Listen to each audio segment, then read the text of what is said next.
Hello DElEd trainees. DElEd first year के first semester का जो सिलेबस है उसमें फर्स्ट पेपर को जो कि बाल विकास एवं सीखने की प्रक्रिया था उसको उसका सिलेबस समझाया जा चुका है। और इसी क्रम में आज ये आपका दूसरा पेपर है, शिक्षण अधिगम के सिद्धांत। ठीक है, प्रिंसिपल ऑफ टीचिंग लर्निंग क्या होता है। इस पेपर में आपको समझना क्या है, कौन कौन सी चीज़ें आती हैं। पहला पेपर था कि जो बाल विकास मतलब एक चाइल्ड के ग्रो का पूरा टाइम होता है, वो किस किस तरह से ग्रो करता है, कैसे कैसे उसमें चीज़ें क्रिएट होती हैं, नई बनती हैं, कैसे आप अच्छे बच्चे को समझा सकते हो। ठीक है, तो उसमें ज़्यादातर चीज़ें फर्स्ट टू फिफ्थ मतलब 1 से 5 साल तक की चीज़ें थी। अब इसके बाद में ये जो दूसरा पेपर है आपका, इसमें बच्चे के स्कूलिंग का पूरा है कि जब बच्चा स्कूल में जाएगा तब आप किस तरह से उसको डील करेंगे। ठीक है, तो बच्चे को डील करने के लिए पहले क्या होना चाहिए, आपका कम्युनिकेशन कैसा होना चाहिए। ठीक है, आप जो उस बच्चे के साथ में वार्तालाप कर रहे हैं उसका इफ़ेक्ट क्या होना चाहिए। ठीक, तो कम्युनिकेशन, फिर आप उस पर उसके ऊपर कौन सा प्रिंसिपल यानी कि कौन सा सिद्धांत के अकॉर्डिंग उस बच्चे को पढ़ा रहे हैं। ठीक, फिर तीसरी चीज़ आ जाती है आपका फॉर्मूला क्या है, आप बच्चे को कैसे पढ़ा रहे हैं। ठीक है, फिर आ जाता है टेक्निक, आप कौन सी यूज कर रहे हो, क्वेश्चन एंड आंसर यूज कर रहे हो या आप उसको ब्लैक बोर्ड पे शो ऑफ करा के यूज कर रहे हैं या आप मॉडल या चार्ट से यूज कर रहे हैं। ये सारी चीज़ें क्या होती है, टेक्निक। फिर अप्रोच कौन सी होती है कि आप किस अप्रोच के साथ में, विधियाँ या उपागम जो होते हैं ये क्या होते हैं, अप्रोचेस, तो किस अप्रोच के साथ में उसको आप पढ़ा रहे हैं। ठीक, तो ये सारी चीज़ें जो हैं आपके सेकेंड पेपर में हैं। चलिए, पहला पॉइंट क्या है आपका, ये है कम्युनिकेशन। कम्युनिकेशन क्या होता है, कम्युनिकेशन इट मीन्स आप बच्चे से बात करते हैं और बच्चा आपको रिस्पॉन्ड करता है, या किसी से भी आप बात करते हैं और वो आपको रिस्पॉन्ड करता है, तो फिर क्या कहते हैं, कम्युनिकेशन प्रभावी है। इट मीन्स कम्युनिकेशन इफ़ेक्टिव है। अगर आप ही बोल रहे हैं दूसरा सामने वाला नहीं सुन रहा है तो मतलब आपका कम्युनिकेशन इफ़ेक्टिव नहीं है। ठीक, तो इसमें ये सारी चीज़ें हैं। पहला क्या होगा, कम्युनिकेशन का अर्थ क्या होता है। दूसरा, क्यों, ज़रूरत क्यों है, कोई अगर चीज़ है तो उसकी क्यों आवश्यकता क्यों पड़ी, क्यों कम्युनिकेशन की ज़रूरत होती है। उसका इम्पॉर्टेंस क्या है, कहाँ हमें कम्युनिकेशन करना चाहिए, कहाँ नहीं करना चाहिए, ये उसका इम्पॉर्टेंस होगा इसमें। फिर आ जाते हैं फैक्टर कौन कौन से होते हैं, संप्रेषण के घटक या प्रकार कौन कौन से होते हैं, जैसे कि मौखिक, लिखित या लिखित मौखिक दोनों, या श्रवण सिर्फ सुनने वाला। ठीक है, ड्रॉ कोई भी चार्ट या पेपर टांग देते हैं, फिर हम लोग उसे बताते हैं सिर्फ आई से, मतलब आप देख के बता सकते हो किस तरह का है, ये क्या है। ठीक, तो कम्युनिकेशन के कई सारे प्रकार होते हैं, अभी चैप्टर के अंदर सारी चीज़ें ब्रीफ में पढ़ेंगे। ठीक, इसके बाद इफ़ेक्टिव, कम्युनिकेशन किस तरह से इफ़ेक्टिव है, उसके कौन कौन से तरीके होते हैं, किस तरह से आप अपने कम्युनिकेशन को इफ़ेक्टिव बना सकते हैं। ठीक है, तो अब दूसरा क्या है, शिक्षण के सिद्धांत। शिक्षण का सिद्धांत क्या है, पहला सिद्धांत मोस्ट इम्पॉर्टेंट है, ये 50 नंबर के पेपर में, ये कम से कम हर एक यूनिट से 5-5 क्वेश्चन आते हैं, वो भी लॉन्ग या शॉर्ट में। करके सीखने का सिद्धांत, करके सीखने का it means learning by doing. ठीक, आपको पहले आपको बाइक चलानी है या कार चलानी है तो आप बैठे बैठे या मोबाइल से नहीं सीख सकते, आपको क्या करना पड़ेगा, उस पर काम करना पड़ेगा। या बच्चा छोटा होता है तो बच्चे को क्या करना पड़ता है, हैंड राइटिंग, उसको हैंड पकड़ के पेन पेंसिल पकड़ के लिखाना पड़ता है। तो ये बच्चा कैसे सीखेगा, जब वो खुद करेगा। आप उसको कितने भी तरीके बताएंगे कि पेंसिल ऐसे पकड़ते हैं, इरेज़र से ऐसे साफ़ करते हैं, या फिर ए ऐसे बनाना है, लेकिन जब तक वो खुद करेगा नहीं तब तक वो सीखेगा नहीं। तो ये पहला प्रिंसिपल है, करके सीखने का सिद्धांत। दूसरा, प्रेरणा का सिद्धांत, जो कि बहुत ही ज़रूरी है, मोस्ट इम्पॉर्टेंट है। जब तक आप बच्चे को मोटिवेट नहीं करेंगे कि नहीं ये करने से आपको अच्छे बेनिफिट्स, उसके अच्छाइयाँ और बुराइयाँ, किसी काम को करने से क्या अच्छाई होती है और क्या बुराई होती है, वो नहीं जानेगा तो बच्चा फिर डिसएक्टिव हो जाएगा, वो एक्टिव नहीं रहेगा। ठीक, फिर नेक्स्ट तुम्हारा फॉर्मूला क्या है, नेक्स्ट क्या है, रुचि का सिद्धांत। रुचि मतलब इंटरेस्ट, बच्चे का इंटरेस्ट किस में है। बच्चा बच्चे का इंटरेस्ट किस में है, किस तरह से बच्चा सीख लेगा। आप उसको ऑब्जर्व करेंगे, पहले आप उसको देखेंगे, समझेंगे कि बच्चे का इंटरेस्ट किस तरह से किन चीज़ों में ज़्यादा है, उस तरह से वो जल्दी सीख सकता है। ठीक है, ये सारे सिद्धांत हैं। निश्चित उद्देश्य, कोई एक फिक्स एम होना चाहिए बच्चे का, आपका, या जिस किसी को भी आपको सिखाना है उसके लिए एक फिक्स्ड एम होना चाहिए। ठीक, एक प्लानिंग के तहत काम करना चाहिए। नियोजन इट मीन्स प्लानिंग, एक प्लानिंग का सिद्धांत होना चाहिए। फिर सिलेक्शन, आप सिलेक्शन का मतलब जॉब से नहीं है, सिलेक्शन का मतलब आप उसको पढ़ाने के लेकर के कौन कौन सी चीज़ें सेलेक्ट कर रहे हैं, कौन सी टेक्निक सेलेक्ट कर रहे हैं, कौन सी अप्रोच लगा रहे हैं, कौन से फॉर्मूले अप्लाई करेंगे, इन चीज़ों का सिलेक्शन। ठीक है, तो ये क्या कहलाता है, चयन का सिद्धांत। वैयक्तिक विभिन्नताओं का सिद्धांत क्या होता है, वेरियल डिफरेंसेस। हर बच्चे की कैपेसिटी अलग अलग होती है। अब आप हर बच्चे को अलग अलग नहीं पढ़ा सकते अगर आप एक क्लासरूम में हैं, लेकिन आप उसमें टेक्निक आप अपनी बदल सकते हैं। सपोज़ 10 बच्चे या 20 बच्चे या 30 बच्चे आपकी क्लास में जो हैं, उनमें से कुछ बच्चे ज़्यादा अच्छे हैं, कुछ उनसे कम हैं, कुछ बिल्कुल डल हैं, तो उनके लिए आप क्या कर सकते हैं, डे पर डे आप अपनी टेक्निक को चेंज कर सकते हैं। ठीक, जब आप अगर अच्छे बच्चे हैं उनको आपने बताया, उन्होंने आपकी बात को जल्दी सुन लिया और कैच कर लिया, वो जल्दी काम कर लेंगे, पीछे वाले नहीं कर पाएंगे, तो आप क्या करेंगे, आगे वाले को कुछ इस तरह का काम देंगे कि वो और एक्टिव रहें और पीछे वालों के साथ दोबारा उसको नई टेक्निक के साथ में समझाने का प्रयास करेंगे। ठीक है, ये क्या होती है, वैयक्तिक विभिन्नताओं का सिद्धांत होता है। लोकतांत्रिक व्यवहार का सिद्धांत, इट मीन्स डेमोक्रेटिक बिहेवियर का सिद्धांत, जो कि मोस्ट इम्पॉर्टेंट, सबसे ज़रूरी आपके जीवन के लिए भी और बच्चे के किसी के भी जीवन के लिए भी है कि आप अपना जो है किस तरह से बात कर रहे हैं। ठीक, किस तरह से आपको समाज में रहना है, किस तरह से आपके पास में आपको अभिव्यक्ति की स्वतंत्रता है, बोलने की स्वतंत्रता है। ठीक, तो ये सारी चीज़ें क्या आ जाती हैं, लोकतांत्रिक बिहेवियर। जीवन से संबंध स्थापित करना, लाइफ के साथ में अगर आप 2-3 साल आप बैक हुए ना, तो आप फिर पीछे चलते जाते हैं। रेस है, रेस इट मीन्स कि जो चीज़ें चल रही हैं हमको नई पुरानी के साथ साथ नई को भी जानने का प्रयास करना। ठीक, तो ये जो इस तरह के सिद्धांत होगी, ये क्या, जीवन से संबंध स्थापित करने के सिद्धांत। आवृत्ति इट मीन्स फ्रीक्वेंसी। ठीक, आवृत्ति का सिद्धांत, बार बार किसी चीज़ को आप करने का प्रयास करेंगे तो वो आप आ ही जाएगी। निर्माण और मनोरंजन का सिद्धांत, निर्माण मतलब किसी चीज़ को कंस्ट्रक्ट करना, बिल्ड करना। ठीक, आप देखते हैं जो साइंटिस्ट होते हैं वो क्या करते हैं, या फिर जो विचारक होते हैं, थॉट जो हमारे दार्शनिक हैं, है ना, फिलोसफर हैं, ये सब क्या करते हैं, निर्माण करते हैं। कैसा, कि बच्चे ऐसे पूरा फॉर्मूला बनाते हैं कि इस तरह से बच्चा ऐसे सीख जाएगा। ठीक, उसको इंटरेस्ट के साथ में सिखाते हैं। कुछ आप देखते हैं सोशल मीडिया पे कुछ टीचर्स होते हैं जो खेल खेल में बच्चों को सिखाते हैं। ठीक, तो वो क्या करते हैं, कंस्ट्रक्ट के साथ में, उनके मनोरंजन के साथ में उनको इस तरह के फॉर्मूले सिखाते हैं। ठीक, नेक्स्ट क्या है, विभाजन का सिद्धांत, यानी कि लघु सोपान। विभाजन, जैसे इस समय पाकिस्तान और इंडिया का वार चल रहा है, तो आपने क्या करा, भारत और पाकिस्तान पहले एक ही में था और उसका विभाजन हुआ था। विभाजन इट मीन्स टुकड़े। ठीक है, तो कोई भी चैप्टर या कोई भी टॉपिक है तो उसको आप क्या करोगे, आप एक साथ उसको पढ़ाने का प्रयास करेंगे तो बच्चा नहीं पढ़ पाएगा। उसको क्या करेंगे, आप उसको लघु मतलब इट मीन्स छोटे छोटे टुकड़ों में बांट करके पढ़ाएंगे। फिर उसके बाद में जब आप छोटे छोटे टुकड़ों में बांट करके पढ़ाएंगे, उसके बाद फिर आप एक दिन पूरा चैप्टर भी उसको स्टोरी की तरह सुना देंगे तो उसको ईजिली समझ में आ जाएगा। और अगर आप पहले पूरी स्टोरी जैसा उसको पढ़ के सुना देंगे फिर उसको टुकड़ों में समझाएंगे तो उसको समझ में नहीं आएगा।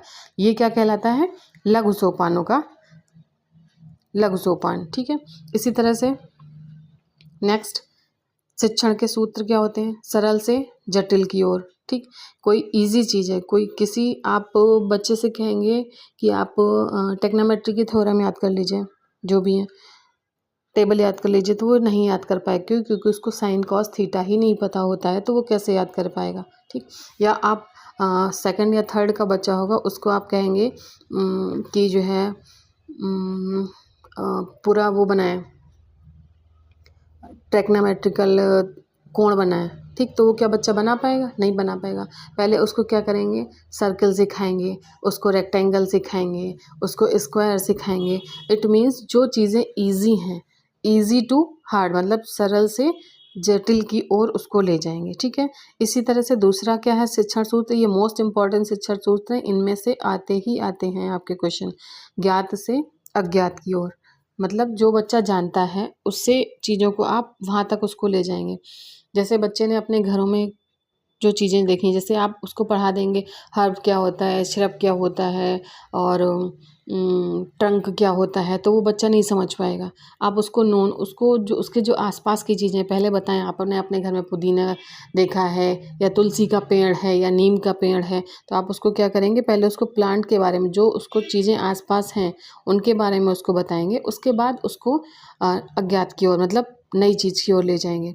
इसी पे सारे सिद्धांत, जहाँ सारे जो फॉर्मूलेज हैं वो जो हैं क्या कहते हैं, सरल से जटिल की ओर, जो नोन से अननोन, मतलब ज्ञात से अज्ञात की ओर, स्थूल टू सूक्ष्म, किसी बड़ी चीज़ से छोटी की ओर ले जाते हैं ना। फिर पूर्ण से अंश की ओर, कोई कंप्लीट, कोई फिक्स सर्किल है, पहले बच्चे को क्या सर्किल सिखाएंगे, सर्किल क्या है, कंप्लीट है। फिर उसके आप पार्ट करके बताएंगे कि हर उसके 4 पार्ट कर, उसके हाफ कर दिया तो 180 हो गया, एंड उसका और फिर पार्ट कर दिया तो 90 हो गया, फिर उसके जितने टुकड़े टुकड़े कर दिए तो वो आप क्या अलग अलग डिग्रीज में बताएंगे। तो इस तरह से पूर्ण से अंश की ओर। अनिश्चित, कोई भी चीज़ अनिश्चित नहीं है, फिर उसको एक फिक्स की ओर ले जाएंगे। प्रत्यक्ष, इट मीन्स जो दिख रहा है हमको, उससे उसको जो नहीं दिख रहा है उसकी तरफ ले जाएंगे, तो प्रत्यक्ष से अप्रत्यक्ष की ओर। विशिष्ट मतलब स्पेसिफिक, कोई भी चीज़ बच्चे के लिए भी स्पेसिफिक होगी, और स्कूल के लिए जिस इन्वायरमेंट में वो रह रहा होगा वो भी स्पेसिफिक होगा, उससे उसे जनरल की ओर ले जाएंगे, सामान्य की ओर। एनालिस सिंथेसिस टू मतलब विश्लेषण से संश्लेषण की ओर। मनोवैज्ञानिक, साइकोलॉजिकल से उसको लॉजिकल की ओर ले जाएंगे। ठीक है, मनोवैज्ञानिक से तर्क संगत की ओर। ये सारे सूत्र हैं जिनके थ्रू आप बच्चों को इजीली पढ़ा सकते हैं। अनुभव से युक्त तर्क की ओर। प्रकृति का अनुसरण, मतलब नेचर के साथ उसको बच्चे को रिलेट करके पढ़ाना है। ये तो हो गए आपके शिक्षण सूत्र। अब आ जाती है शिक्षण प्रविधियाँ, it means teaching technique. Technique कौन कौन सी होती हैं? पहले क्वेश्चनर, आप उससे प्रश्न पूछो, वो आपको उत्तर बताएगा। विवरण मतलब एक्सप्लेनेशन, जिसे कहते हो आप। कोई भी जैसे क्या करते थे, महादेवी वर्मा का पूरा वो सुना दिया, सार सुना दिया, या कहानी सुना दी, या उनकी जीवनी सुना दी, तो आपने क्या कर दिया, उस चीज़ को एक्सप्लेन कर दिया। ठीक है, वर्णन, ठीक, किसी चीज़ का आपने पूरा ब्रीफ में उसको बता दिया, ऐसी ऐसी चीज़ें हैं। फिर विवरण, वर्णन और व्याख्यान, इन 3 चीज़ों में आपको कन्फ्यूज़न होगा, और आप समझ रहे होंगे ये सारी चीज़ें एक ही हैं, लेकिन ये तीनों चीज़ें अलग अलग हैं। अभी मैं क्लास के दौरान इन तीनों चीज़ों को एक साथ लेकर के अलग अलग आपको समझाऊंगी कि विवरण, वर्णन और व्याख्यान टेक्निक कैसे अलग हैं। स्पष्टीकरण, ये भी आ जाएगी। निरीक्षण और अवलोकन, ऑब्जर्वेशन, ठीक, किस तरह से आप उसको चेक करते हैं, निरीक्षण करते हैं, निरीक्षण का मतलब चेक करना और ऑब्जर्व करना। ठीक है, उदाहरण, एक्सप्लेन कैसे करते हैं, खेल गतिविधि, एक्टिविटीज़ के साथ में, ग्रुप डिस्कशन के साथ में, प्रैक्टिकल वर्क करा के, और वाद विवाद जो प्रतियोगिताएं होती हैं, इस तरह से कैसे आप बच्चों की कौन कौन सी टेक्निक यूज करते हैं। वर्कशॉप प्रविधि, ठीक, वर्कशाला जिसे कहते हो, कार्यशाला, वर्कशॉप, भ्रमण, आप टूर ले जाते हैं, उस तरह से कौन सी टेक्निक यूज होंगी। शिक्षण की नवीन विधाएं, अप्रोचेस कौन कौन सी होंगी, अप्रोच कौन सी लगाएंगे आप। बाल केंद्रित शिक्षण, मतलब एक चाइल्ड सेंटर्ड, बच्चे को सेंटर में रखने के बाद आपको सारे काम करने, आपको अपने ईजिली और अपने काम की वजह से कि हमें टाइम मिल जाए वैसे नहीं पढ़ाना है आपको। सेंटर में किसको रखना है, बच्चे को। ये नहीं कि आपको आता है तो आपको लगता है कि हाँ बच्चे को भी आता है, आप एक अननोन बच्चे उसकी तरह आप पढ़ाएंगे उसको। जब बच्चे को सेंटर में रख रहे, एक्टिविटी के साथ में पढ़ाएंगे, इंटरेस्ट के साथ में, बच्चा इंटरेस्ट ले उसमें, कोऑर्डिनेट करे, उसमें कोऑपरेट करे, सहभाग करे। दक्षता, इट मीन्स परफेक्शन, है ना। उपचारात्मक मतलब रेमेडी टीचिंग, रेमेडियल टेक्निक अपनाएंगे, रेमेडी देंगे उसको, जो उसको प्रॉब्लम या समस्या हो रही है तो आप क्या करेंगे, एक रेमेडी के। डॉक्टर क्या करता है, निदानात्मक, निदान, है ना, और उपचार, दो चीज़ें होती हैं ना, डायग्नोस और उपचार। तो पहले आप क्या करता है डॉक्टर, डायग्नोस करता है, फिर उसको उपचार देता है ना। पहले आप डॉक्टर के पास जाते हैं तो डॉक्टर आपके पास क्या करता है, पहले आपकी बीमारियों को डायग्नोस करता है ना, वो निदान देखता है, उसके बाद में फिर उपचार करता है। बहुकक्षा, बहुस्तरीय, लेयर, लेवल, ठीक, सूक्ष्म, माइक्रो टीचिंग जिसे कहते हैं, माइक्रो टीचिंग के शिक्षण के आधारभूत कौशल, ये सारी चीज़ें जो है आपके सेकंड पेपर में है। सूक्ष्म शिक्षण का अर्थ क्या होता है, माइक्रो टीचिंग क्या होती है, किस तरह से आपको पाठ योजना बनानी है, क्या उद्देश्य कथन होना चाहिए, बच्चा कैसे समझेगा, प्रश्न कौशल क्या है, प्रश्न पूछने के तरीके कौन से होते हैं, ऊट पटांग प्रश्न नहीं पूछने होते हैं, एक्सप्लेनेशन में क्लियरिटी होनी चाहिए, सोदाहरण, इट मीन्स विद एग्जाम्पल चीज़ों को स्पष्ट करना है, और दृष्टांत कौशल, इट मीन्स विद एग्जाम्पल, जो ऐसे एग्जाम्पल दें जो उसको सामने दिख रहे हो या आप उनको दिखा सकें या आप उन बच्चे को इमेजिनरी करा सकें, ठीक, इस तरह से आपको स्किल्स होने चाहिए। छात्र सहभागिता, बच्चों का कोऑर्डिनेशन होना चाहिए, उद्दीपन, स्टिम्यूल्स, परिवर्तन कौशल जिसे कहते हैं, ठीक, पुनर्बलन मतलब रीइंफोर्समेंट, बच्चे को नहीं आ रहा है तो आप उसको क्या करेंगे, रीइंफोर्स करेंगे, फोर्स, रीइंफोर्स मतलब उसको दोबारा प्रेरित करेंगे, नहीं आप कर सकते हो, आप ऐसा करो, आप इस तरह से फिर नई टेक्निक के साथ में उसको पढ़ाएंगे, ये क्या कहलाता है, पुनर्बलन, रीइंफोर्समेंट। श्यामपट्ट कौशल, श्यामपट्ट इट मीन्स पता ही होगा आपको, ब्लैक बोर्ड जिसे कहते हैं, इस समय वाइट बोर्ड आ रहे हैं और अब तो इलेक्ट्रिक बोर्ड आ रहे हैं। पुनरावृत्ति कौशल, ठीक है, शिक्षण में एक से अधिक कौशलों के एवं गतिविधि का समावेश, इट मीन्स आप एक के साथ में कई सारी चीज़ों का समावेश मतलब कई सारी टेक्निक को भी अप्लाई कर सकते हैं, ठीक। अब ये आपका लास्ट है इसी का अपेक्षित अधिगम स्तर, ठीक, ये इसमें से 2 या 3 नंबर का क्वेश्चन जरूर आता है, अपेक्षित अधिगम स्तर, ठीक। अधिगम स्तर की संप्राप्ति, अनुभव का संयोजन कैसे करते हैं, अधिगम, प्रतिफल, ये आपको शुद्ध हिंदी में चीज़ें हैं जो आपको समझ में नहीं आएंगी, जिन शब्दों का अगर आप मतलब समझ जाएंगे तो आप इजली समझ पाएंगे। शिक्षण अधिगम की सामग्री कौन कौन सी होनी चाहिए, अर्थ, उसका इम्पोर्टेंस क्या है, कैसे सामग्री का प्रकार यूज कर रहे हैं, उत्तम शिक्षण अधिगम की सामग्री यूज करें, ठीक है। शिक्षण अधिगम की सामग्री के प्रकार, इंद्रिय जनित इट मीन्स इंद्रियाँ क्या होती हैं, इट मीन्स सेंसिटिव ऑर्गन्स हमारे कौन से होते हैं, आँख, कान, नाक होते हैं ना, तो ये स्पर्श करना, सूंघना, चखना, टेस्ट, ये कौन सी है, उन चीज़ों के साथ आप बच्चों को पढ़ाएं, ठीक, जो बच्चे देख सकें, सुन सकें या महसूस कर सकें या छू सकें, ठीक। इसी तरह से दृश्य सामग्री कैसी होनी चाहिए, प्रशिक्षु द्वारा बच्चों निर्मित सामग्री, जो आप टीचर बन के जाओगे तो बच्चों के लिए आप एक TLM बना के जाएंगे, TLM मतलब टीचिंग लर्निंग मटेरियल, जो आप पढ़ाने जा रहे हैं TLM बनाया जाता है, टीचिंग लर्निंग मटेरियल। विभाग द्वारा प्रदत्त सामग्री यथा operation black board kit, math के जो टूल्स आते हैं, स्क्वायर है, सर्किल है, रूट है, उनके प्लास्टिक के बॉक्सेस आते हैं, आंगनवाड़ी वगैरह में देखे होंगे आपने, एक अबैकस आता है ना। इस तरह से पाठ्य पुस्तक, प्रशिक्षण सामग्री, प्रकृति से जुड़ी मतलब जो नेचर से जुड़ी चीज़ें हैं, फूल, पत्ती, टहनी, सीखें, पत्तियाँ, लकड़ी, कंकड़, बालू, इस तरह से ये सारी चीज़ें आप क्लास में ड्यूरिंग टू टीचिंग आप लेकर जाएंगे और उन बच्चों को अपने सिलेबस के अकॉर्डिंग जो आपको पढ़ाना होगा उससे रिलेट करके पढ़ाएंगे, ठीक है। श्रव्य सामग्री, tape recorder, audio, CD, cassette, है ना, और आजकल तो बहुत सारी टेक्निक चल रही हैं। दृश्य और श्रव्य में कौन कौन सी आ जाएंगी, कंप्यूटर है, टेलीविज़न है, DVD है, वीडियो है, CD है, ठीक। उत्तम शिक्षण अधिगम सामग्री की विशेषताएं, ये थोड़ा सा कम आता है यहाँ से क्वेश्चन, लेकिन फिर भी आपको पढ़ना पड़ेगा। बिना लागत के जो प्राप्त हों, अल्प लागत के प्राप्त हों, बहुउद्देशीय सामग्री हो, एक से अधिक प्रयोग करें, अधिक से विषयों का यूज कर सकें, एक से अधिक पाठ और प्रकरण, ठीक है। ये सारी चीज़ें जो हैं बच्चों के इंटरेस्ट के अकॉर्डिंग, उनका जो IQ लेवल है मानसिक, उसको ध्यान में रखते हुए पढ़ाएं। तो ये था आपका जो सेकंड पेपर है, उसका सिलेबस मैंने आपको ब्रीफ में समझा दिया है और इनकी क्लासेस बहुत ही जल्द आपको शुरू हो जाएंगी।